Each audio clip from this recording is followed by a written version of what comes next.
여러분도 교회를 다니시면서 느끼시겠지만 존재하는 여러 모임이나 공동체 중에서도 교회라는 공동체는 아주 독특하고 특별한 공동체입니다. 교회라는 공동체는 이 세상을 살아가긴 하지만 하늘의 시민권을 가진 사람들이 모인 곳입니다. 그렇기 때문에 이 공동체는 존재하는 목적 또한 세상의 여러 모임과는 완전히 다릅니다.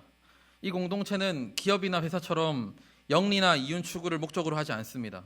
또한 다른 사회단체들처럼 어떤 특정한 사건을 처리하기 위함이나 어떤 권리를 추구하기 위한 목적으로 모이는 것도 아니에요. 그렇다고 등산 모임이나 다른 기타 동호회처럼 친교와 교제를 목적으로 모이는 곳도 아닙니다. 교회는 영적이고 신령한 특성을 갖고 있고 영적인 일을 도모하는 곳입니다. 비록 육체를 입고 있는 사람들이 모였지만 그들이 바라보는 곳은 이 땅이 아니라 하나님의 나라이고 신령한 곳을 사모하며 바라보는 그런 공동체입니다. 그렇다고 육체적이고 세상적인 어떤 것이 완전히 없는 그런 모임도 아니에요. 하나님 나라에 속하고 신령한 것을 추구하긴 하지만 여전히 육체를 입고 살아가는 사람들이 모인 곳이다 보니까 이 교회에도 많은 문제들이 생기는 것이 사실입니다. 그런 문제들을 해결하기 위해 애를 쓰고 또 노력하고 그렇게 하면서 교회는 성장을 하고 있습니다. 그러니까 결국 이 교회라고 하는 공동체는 상당히 영적이면서도 여전히 육체에 속한 문제들을 안고 있는 그런 독특하고 특별한 공동체, 이 땅에서 이 교회와 같은 공동체는 더 이상 존재하지 않는 그런 아주 특별한 공동체입니다. 이 교회는 사도행전에서 본격적으로 처음 등장을 했는데 복음이 전해지는 어느 곳이든지 교회가 세워지게 되었습니다. 복음을 듣고 그리스도인이 되는 사람들이 생겨나게 되고 그들이 함께 모이게 되면서 그들이 모인 곳을 교회라고 부르게 되었어요.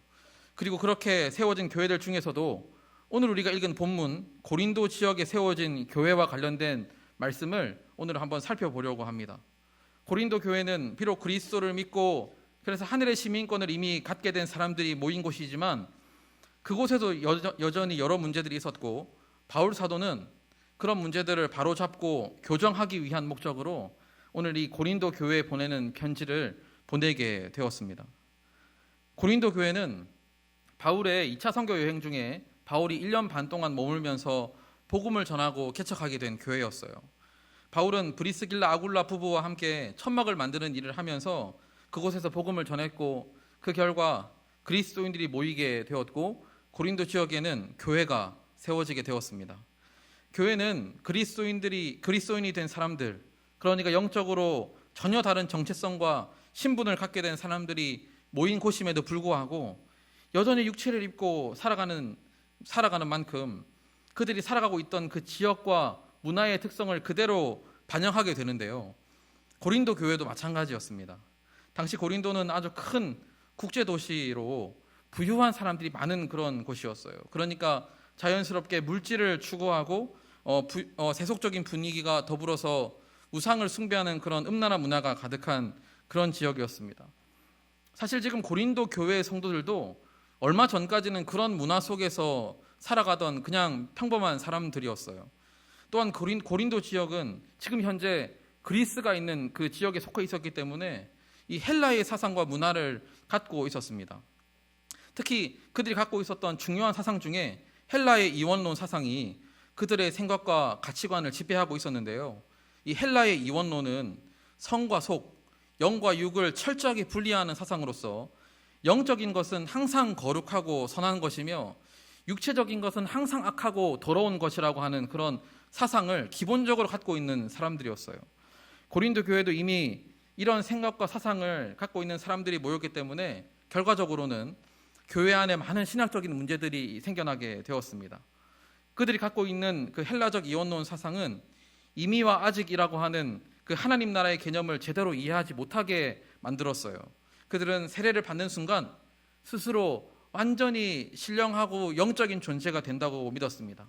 오히려 육체에 속한 것에 어떠한 영향도 받지 않는다고 생각을 했어요. 그렇기 때문에 그들은 우상의 재물을 먹는 일, 음란한 일을 하는 일, 육체로 죄를 짓는 일을 마음껏 하면서 살았습니다. 왜냐하면 육체와 영은 완전히 분리되어 있는 것이기 때문에 전혀 영향을 주지 않는다고 생각을 한 거예요. 영과 육을 철저히 분리한다고 하는 생각을 갖고 있었기 때문에 그렇습니다. 그래서 자신들의 영혼은 이미 구원을 받았고 완전하게 되었기 때문에 육체로 어떤 죄를 짓든지 어떤 음란한 행위를 하든지 아무런 상관이 없다고 생각을 한 거예요.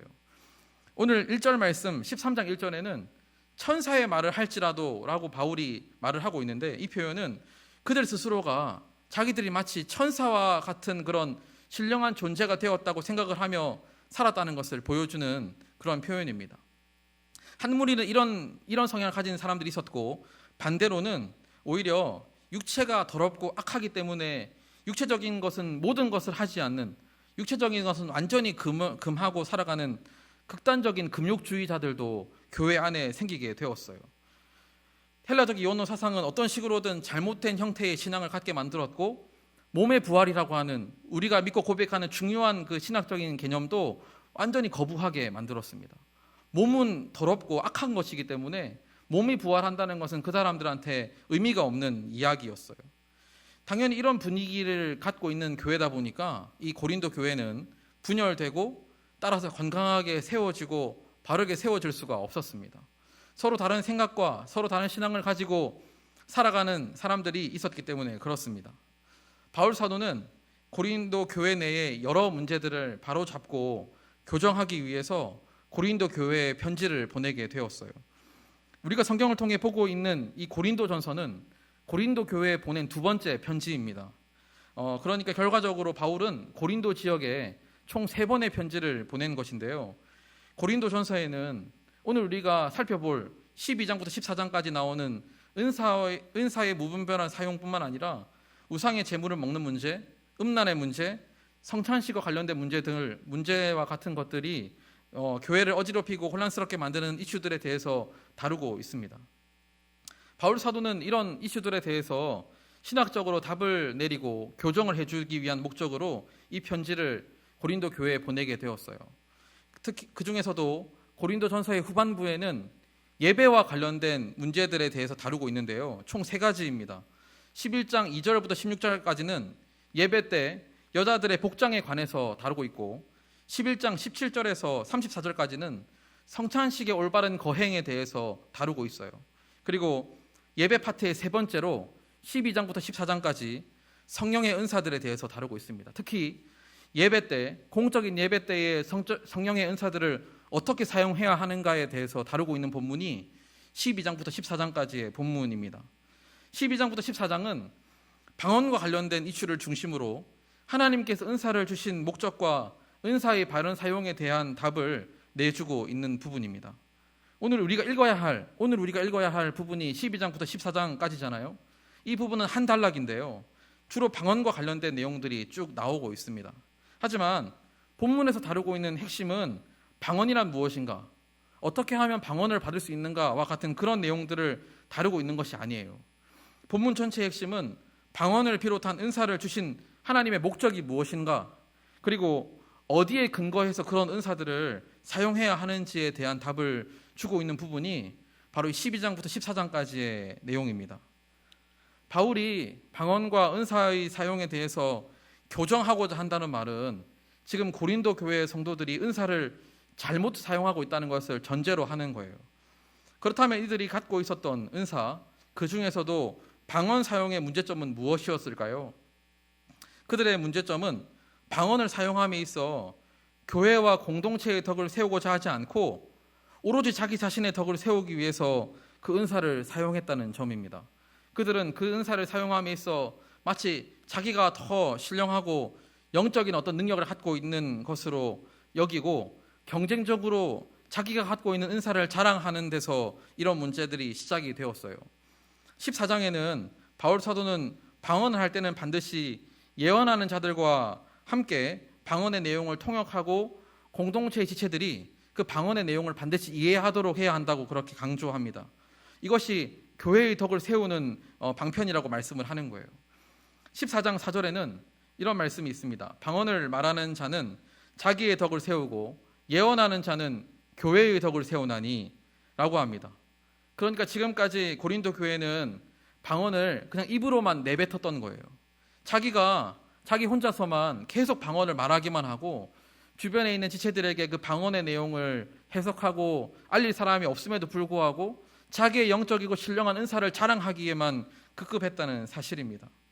앞에서도 말씀을 드렸지만 이들이 갖고 있는 사상은 영적인 것만 거룩하고 선하다고 생각을 하는 거예요. 그러니까 이 고린도 교회 성도들은 지나치게 이 영적인 은사들, 성령으로부터 받은 이 특별한 은사들을 유난히 강조하고 자랑하기를 좋아했던 것입니다. 그들은 사실 성령의 역사에 대해서 오해하고 있었어요. 그들이 그전에 갖고 있던 옛사람의 생각과 우상 숭배의 습관을 버리지 못하고 있었습니다. 헬라의 이원론적 사상을 그대로 갖고 교회 안에 들어오게 되었어요.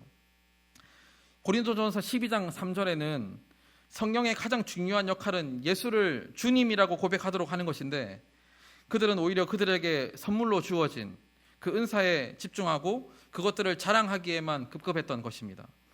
교회에는 당연히 서로의 은사를 부러워하거나 질투하는 사람들이 생겨나게 되었고 갖지 못한 것 때문에 낙심하고 좌절하는 사람들이 생겼어요. 반대로 다른 사람들보다 더 많이 가진 것 때문에 자랑하고 교만하고 높아지는 사람들도 생기게 되었습니다. 사실 이러한 현상은 오늘날 교회에도 여전히 존재하는 것 같아요. 차이점이 있다면 고린도 교회는 영적인 은사들을 통해 자기 자신을 드러내고자 했다면 오늘날의 많은 교회들은 눈에 보이는 물질이나 사회적 지위나 자기의 헌신이나 열심을 드러내고자 하는 것 같습니다. 어쨌든 중요한 것은 이런 식의 태도는 교회를 교회답지 못하게 만들고 교회를 바르게 세울 수가 없었어요. 그래서 바울 사도는 하나님께서 그들에게 은사를 주신 목적에 대해서 말씀을 하게 되었습니다. 하나님께서는 왜 은사를 주셨을까요? 하나님께서는 왜 교회를 다니고 그리스도인이 된 사람들에게 은사를 주셨을까요? 그 이유는 분명합니다. 우리 고린도전서 12장 7절 말씀 함께 읽도록 하겠습니다. 각 사람에게 성령을 나타내심은 유익하게 하려 하심이라. 아멘. 한 번 더 읽을 텐데 우리 고린도전서 14장 3절과 4절 말씀도 함께 말씀 읽도록 하겠습니다. 그러나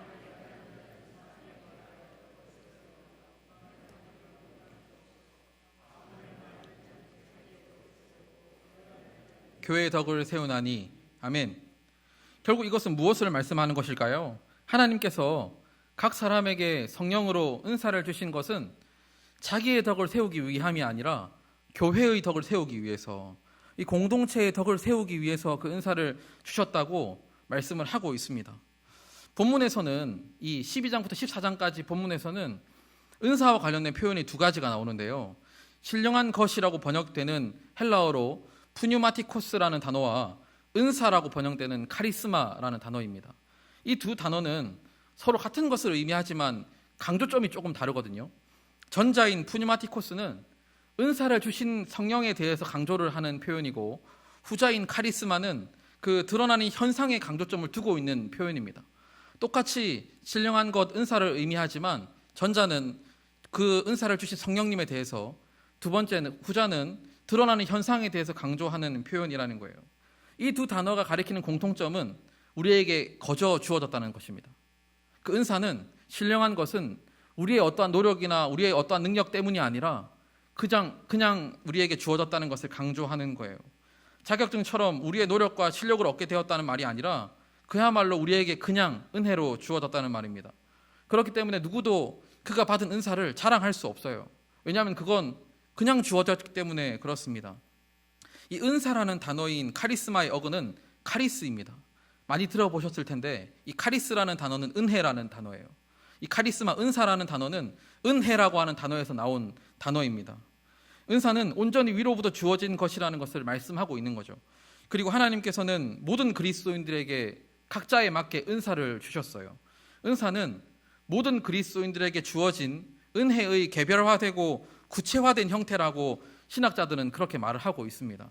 그러니까 그리스도인이 되었다면 은사를 받지 않은 사람은 없다는 거예요. 모든 그리스도인들은 하나님께서 각자에 맞게 그 은사를 주셨다는 것입니다. 함께 있는 지체들을 한번 보면 각자의 자리에 맞도록 하나님께서 주신 은사들이 다 있다는 것을 우리는 알 수 있어요. 지금 옆에 있는, 함께 예배 드리고 있는 우리 동역자들을 보면 각자가 가지고 있는 은사들이 다 있습니다.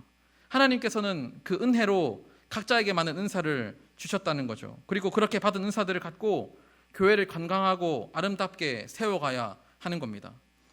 방언뿐만 아니라 모든 은사가 그렇습니다.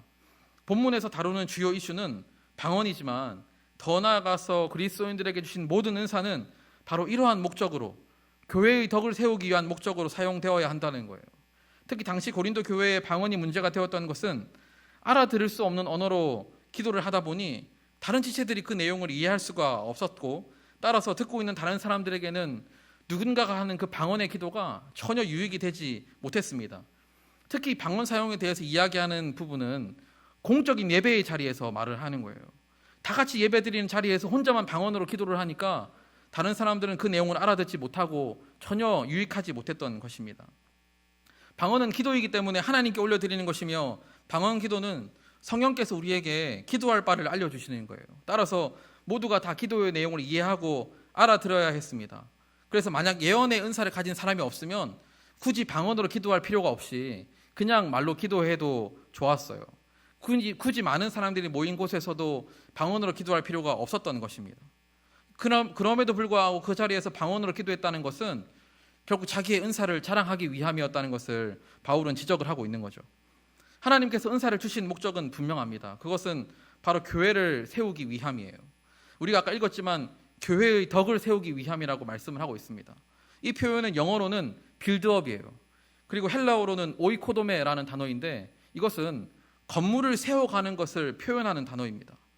자기 자신을 위해서 방언을 하는 것은 자기 자신의 덕을 위함이지만, 자기 자신의 덕을 위함은 결국 공동체를 세울 수는 없다는 것을 사도 바울은 말씀을 하고 있는 거죠.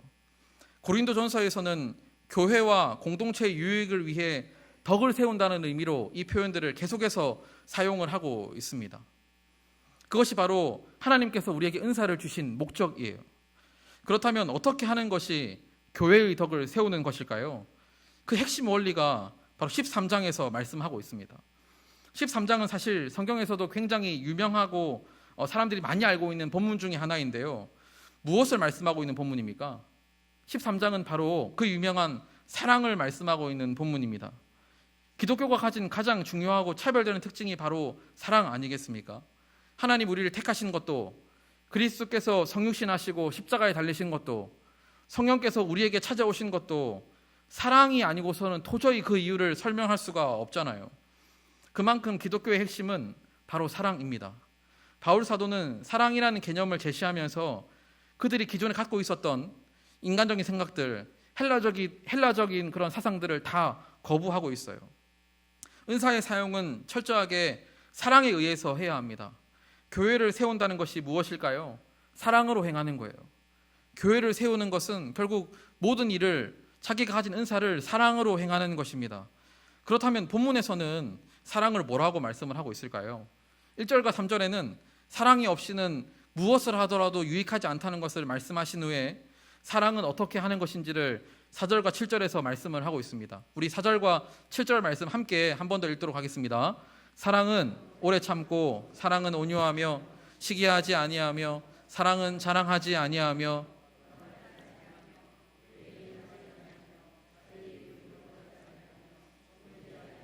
악한 것을 생각하지 아니하며, 불의를 기뻐하지 아니하며, 진리와 함께 기뻐하고, 모든 것을 참으며, 모든 것을 믿으며, 모든 것을 바라며, 모든 것을 견디느니라. 아멘. 우리가 너무 잘 알고 있는 본문일 뿐만 아니라 다시 한번 읽어도 정말 이런 사랑을 나누는 공동체가 되었으면 좋겠다 하는 생각이 읽을 때마다 드는 그런 말씀입니다. 그런데 바울 사도가 강조하는 사랑하는 것은 사랑하는 느낌이나 감정의 이야기가 아니에요. 우리의 마음에만 머물러 있다가 그냥 사라져버리는 그런 사랑하는 느낌과 사랑하는 감정을 말하는 것이 아니라 본문에서의 사랑은 행동하는 사랑을 말씀하는 것입니다. 그것이야말로 그리스도를 닮은 사랑이잖아요. 사랑으로 하는 행위야말로 그리스도를 닮은 것입니다. 사랑으로 하는 행위가 의미하는 것은 그리스도처럼 적극적으로 내가 아닌 남의 유익을 위해서 하는 거예요. 그리스도께서 우리를 사랑하셔서 성육신하시고 십자가에 달리신 것처럼 우리도 그 주님의 사랑으로 다른 사람을 위해서, 다른 사람의 유익을 위해서 그 은사를 사용해야 한다고 말씀을 합니다. 그러니까 결국 은사의 사용 또한 다른 사람의 유익을 위함이고, 그렇게 하는 것이 교회의 덕을 세우는 것이라는 결론을 얻을 수가 있어요. 우리 주님이야말로 말씀으로만 하지 않으시고 그 사랑을 행동으로 옮기셨잖아요. 그리고 오늘 본문에 나오는, 특별히 4절과 7절에 나오는 그런 사랑의 모습을 우리에게 그대로 보여주시면서 사랑하는 행동하는 사랑을 우리에게 그대로 보여주셨습니다. 우리 주님이야말로 말씀으로만 하지 않으셨어요. 마음에만 담고 넘어가시지 않았습니다. 우리를 위해서 이 땅에 내려오시기까지 사랑하시고 십자가에서 돌아가셨어요. 그 사랑을 행동으로 옮기는 모습을 우리에게 보여주셨습니다. 그리고 13장의 마지막 부분 8절과 13절은 모든 것은 다 패하고 모든 것은 다 끝이 나지만 사랑은 영원하고 없어지지 않는다고 그렇게 말씀을 하고 있는 거죠. 고린도전서 13장은 사랑에 관해 설명하는 아주 탁월한 본문이며, 그렇기 때문에 사랑에 대해서 설명할 때 가장 많이 인용되는 그런 본문입니다. 사랑과 관련해서 너무 유명한 말씀이에요. 보통 사랑 자체에 대해서 다룰 때도 많이 인용이 되지만, 사실 본문의 맥락에서 이해하자면 이 13장은 아까 앞에서 제가 말씀드린 은사의 사용과 교회의 덕을 세우기 위해서 사랑이라고 하는 개념을 설명하고 있는 겁니다. 그러니까 보편적인 사랑에 대해서 설명하는 것도 맞긴 하지만 더 정확하게 이 본문은 교회와 공동체적으로 이 사랑이라고 하는 개념이 이해가 되어야 하는 거예요. 은사의 사용, 교회의 덕을 세우기 위해서 사랑이라고 하는 그런 개념이 이 바탕이 되어야 한다는 것을 본문에서는 말씀을 하고 있습니다. 본문의 구조를 통해서도 바울 사도가 그것을 강조한다는 것을 알 수가 있는데요. 12장과 14장은 13장을 중심으로 앞뒤에서 방언과 예언에 대해서 말씀을 하고 있습니다. 그리고 그 중심에 바로 사랑이 있음을 강조하고 있는 구조인데요. 당시의 사람들은 이 말하고자 하는 핵심을 전체 내용의 가운데에다가 집어넣었습니다. 그러니까 12장과 14장 사이에 13장 사랑에 대해서 말씀을 함으로써 이 전체 내용에서 가장 중요한 핵심이 사랑이라는 것을 말씀을 하고 있는 거죠. 13장을 중심으로 앞뒤의 절을 살펴보아도 그런 구조를 한번 확인할 수가 있습니다. 혹시 화면 한번 보여주실 수 있나요? 네, 우리 12장 31절과 14장 1절은 13장을 사이에 두고 앞뒤로 있는 절인데요. 이렇게 구조를 나눌 수가 있습니다. 그러니까 대칭이 정확하게 맞고 가운데 13장을 이야기하고자 하는 그런 메시지가 분명하게 드러나도록 구조를 바울 사도가 만들었다는 것을 확인할 수가 있는 것이죠. 어쨌든 핵심은 이 13장에서 말하고 있는 이 사랑이 방언과 예언, 그리고 그것을 비롯한 은사와 교회의 덕을 세우기 위해서 핵심 원리라는 것을 바울 사도가 말씀을 하고 있습니다. 사실 12장과 14장의 내용을 하나하나 깊이 있게 다루고, 특히 13장에 나와 있는 그 사랑에 대한 설명과 개념을 하나하나 깊이 있게 다룬다면 훨씬 더 풍성하고 그 의미에 대해서 잘 알 수 있을 것입니다. 특히 방언과 예언과 같은 개념들은 지금 한국 교회 내에서도 여전히 다루어야 할 중요한 이슈 중에 하나이고 여전히 우리에게도 남아있는 문제들이에요. 하지만 그렇게 하기 위해서는, 그 하나하나를 다루기 위해서는 여러 번에 걸쳐서 자세하게 살펴볼 필요가 있을 것 같습니다. 어쨌든 중요한 사실은 본문에서 말씀하는 세부적인 내용을 온전하게 이해하기 위해서는 먼저 고린도전서 전체와 특히 12장부터 14장까지의 단락이 말하고자 하는 주제가 무엇인지를 분명하게 이해할 필요가 있다는 거예요. 그리고 그 핵심은 13장에서 강조하고 있는 아가페, 바로 사랑이라는 것입니다. 우리가 고린도 교회를 볼 때 갖게 되는 생각이 하나 있는 것 같습니다. 그것은 무슨 교회가 이렇게 문제가 많아? 무슨 교회가 이렇게 문제투성이야? 라는 그런 생각이에요.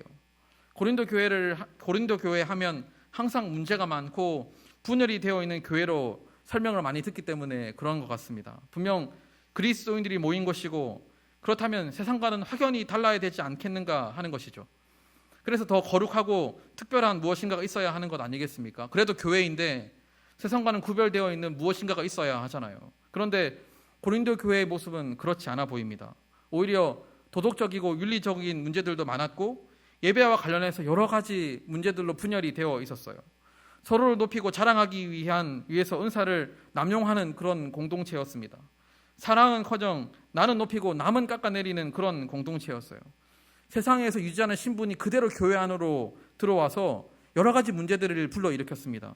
바로 앞에 11장에 나오는 성만찬의 문제는 그 세상에서의 신분이 교회에서 그대로 들어왔기 때문에 생겨나는 문제들에 대해서 다루고 있는 그런 문제들이에요. 우리는 그런 고린도 교회를 보면서 무슨 교회가 이런가, 무슨 교회가 이렇게 문제투성이인가 하는 그런 생각들을 하게 됩니다. 그런데 그렇게 생각을 해놓고 가만히 또 생각을 해보면 고린도 교회의 모습이 어쩌면 지금 존재하는 교회들의 보편적인 모습이 아닌가 하는 생각도 들어요. 왜냐하면 가만히 살펴보면 문제가 없는 교회는 없기 때문에 그렇습니다. 속을 들여다보면 교회들마다 문제가 있고 어려움들이 있어요. 서로 사랑하기보다는 서로 나누어지고 반목하고 있다는 소식을 더 많이 듣습니다. 제가 얼마 전에 고향을 잠깐 다녀왔는데 제 고향이 있는 그 지역에도 어떤 교회들이 계속 분열되고 나누어졌다는 소식을 또 듣게 되었어요. 제가 알고 있는 분들이 다니는 교회들이 또 나눠져서 다른 곳으로 분리되었다는 그런 이야기들을 듣게 되었습니다.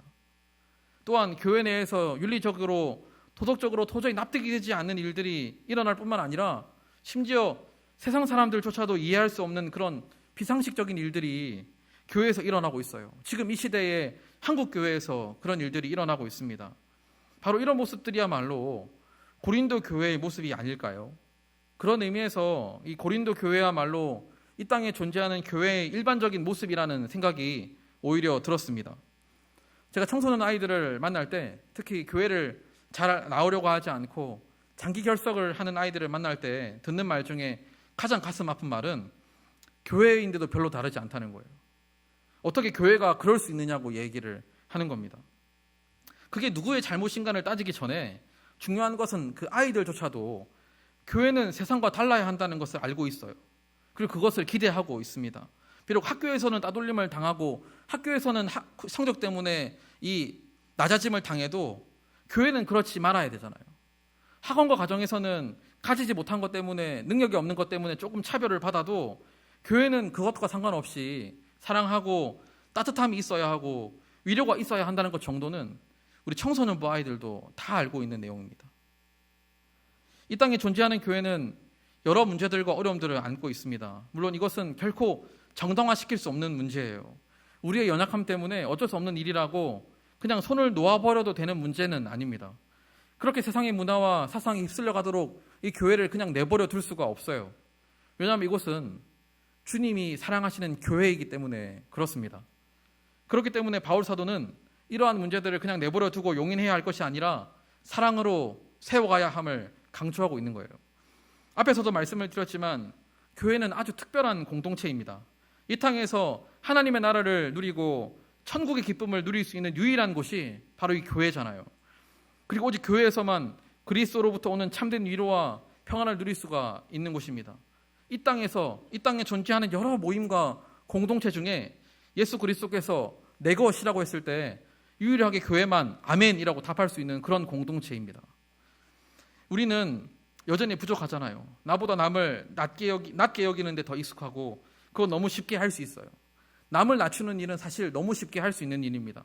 기회만 된다면 나를 드러내고 싶어하고 자랑하고 싶어합니다. 공동체의 유익만을 구하기에는 사실 너무 억울하고 알아주지 않는 것 같은 마음 때문에 서운할 때가 너무 많아요. 이것이 솔직한 우리의 모습 아니겠습니까?